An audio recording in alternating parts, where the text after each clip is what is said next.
पूजन करते समय, तुलसी को जल चढ़ाते समय, अभिषेक पूजन करते समय, घर में आप पूजन कर रहे हैं उस समय पर तुलसी को जल चढ़ा रहे हो, उस समय पर पीपल की पूजन कर रहे हो, उस समय पर बेलपत्री का पूजन कर रहे हो, उस समय पर आंवले का पूजन कर रहे हो, उस समय पर या कोई पूजन भजन आप कर रहे हैं उस समय पर दरवाजे पर अगर 3 सामने खड़े हो जाते हैं तो ये समझ लेना कि आपकी पूजा को भगवान ने स्वीकार कर लिया। कौन 3 है उसका स्मरण करिएगा।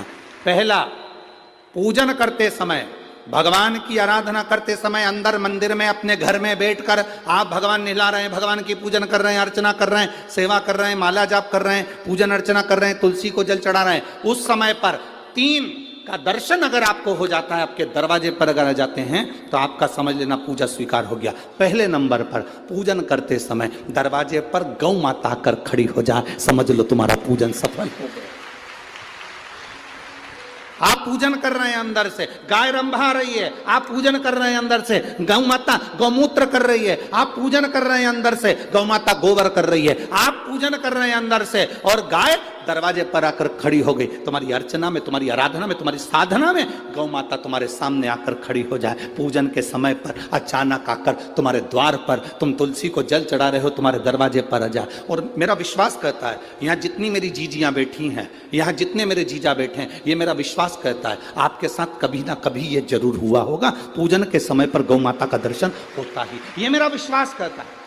और ये कब होता है? जिस दिन आपका चित्त, मन, वृत्ति भगवान में रमी हो। चाहे तुम राम जपो, हनुमान जपो, शिव जपो, तुम्हारी मर्जी पड़े वो जपो। तुम देवी की भी पूजन कर रहे हो, किसी की देवता की पूजन कर रहे हो, कुल देवता की पूजन कर रहे हो, दिल से कर रहे हो, तो ये 3 का अगर दर्शन हो जाए तो कार्य सफल है। पहला, जम के बोलो, गौ माता। दूसरे नंबर पर हमारे यहाँ हम पूजन में लगे हुए हैं, आराधना में लगे हुए हैं, भगवान की अविरल भक्ति में लगे हुए हैं, भगवान की पूजन, आराधना और भक्ति में हम तल्लीन हैं।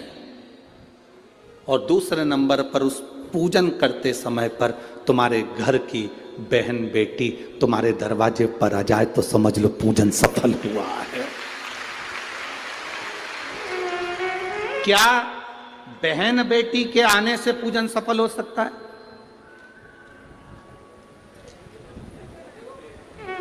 कहां लिखा हुआ है महाराज जी? आप इतनी बड़ी बड़ी बातें कहते हो। पूछने वाले पूछ सकते हैं, कहने वाले कह सकते हैं, आपने कैसे कह दिया कि बहन बेटी के आने से सफल हो जाता करे? तो आप उठाओ, हिमालय राज का बेटा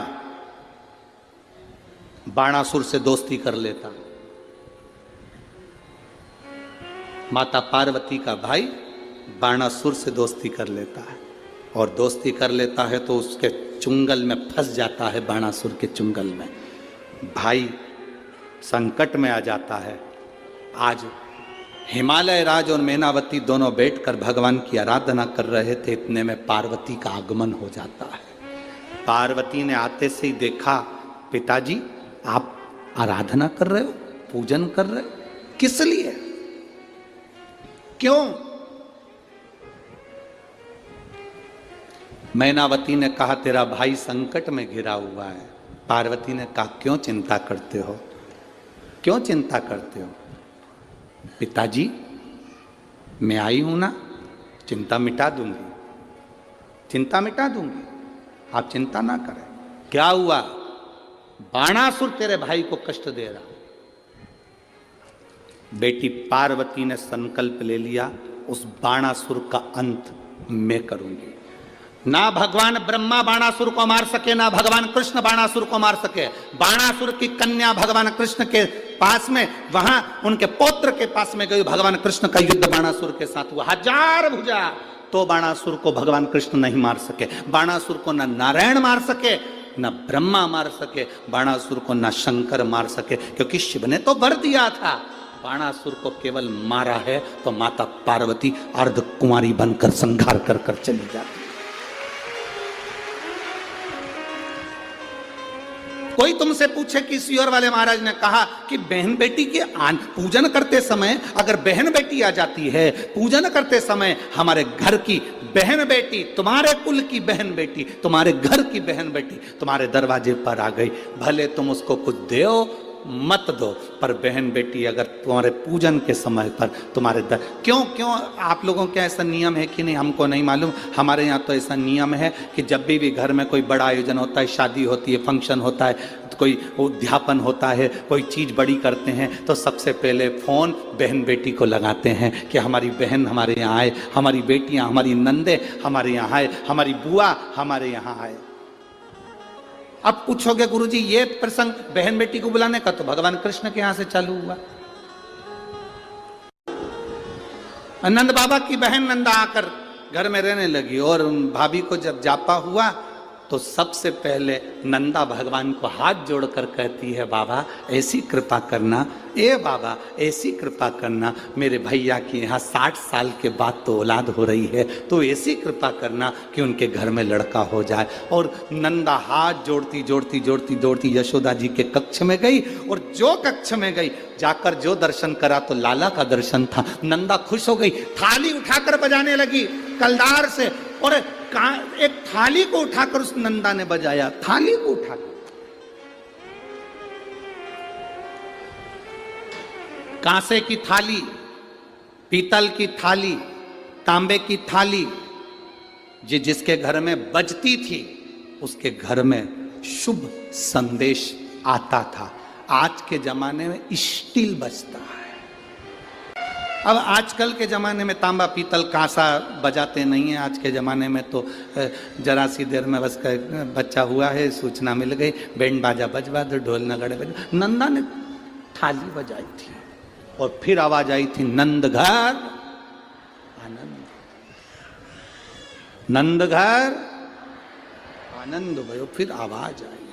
भजन करते समय स्मरण करते हुए, नाम जाप करते हुए 3 का दर्शन हो जाए, तुम्हारे दरवाजे पर आ जाए, जीवन की सफलता मानना, पूजन सफल मानना। पहले नंबर पर जम के बोलो गौ माता, दूसरे नंबर पर बहन बेटी, और तीसरे नंबर पर हैं संत गुरुजन, जो निष्कपट भाव के, जो तुम्हारे दरवाजे पर कुछ मांगने नहीं आए हैं। जो मांगने आए हैं वो नहीं, पूजन करते समय तुम्हारे दरवाजे पर कोई संत, कोई ब्राह्मण, कोई गुरुजन, कोई भक्त ऐसा आ जाए जो मांगने नहीं आया, फिर बस तुम्हारे सामने तिलक लगाकर भक्ति में डूबा हुआ, भजन में डूबा हुआ वो तुम्हारे सामने आ जाए, समझ लो कि तुम्हारी पूजन सफल हो गई। मांगने नहीं, मांगने नहीं, केवल आया, भजन गाया, सीताराम कहा, हर हर महादेव कहा, श्री शिवाय नमस्तुभ्यम कहा, जय श्री हनुमान जी कहा, और वो अपना चले गया। तुम्हारे दरवाजे पर मांगा नहीं उसने। असली संत तुम्हारे दरवाजे पर गुरुजन, ब्राह्मण जन, भक्त जन, कोई भगवत प्रेमी तुम्हारे दरवाजे पर दर्शन हो जाए पूजन के समय पर, समझ लो कि उसने स्वीकार कर लिया।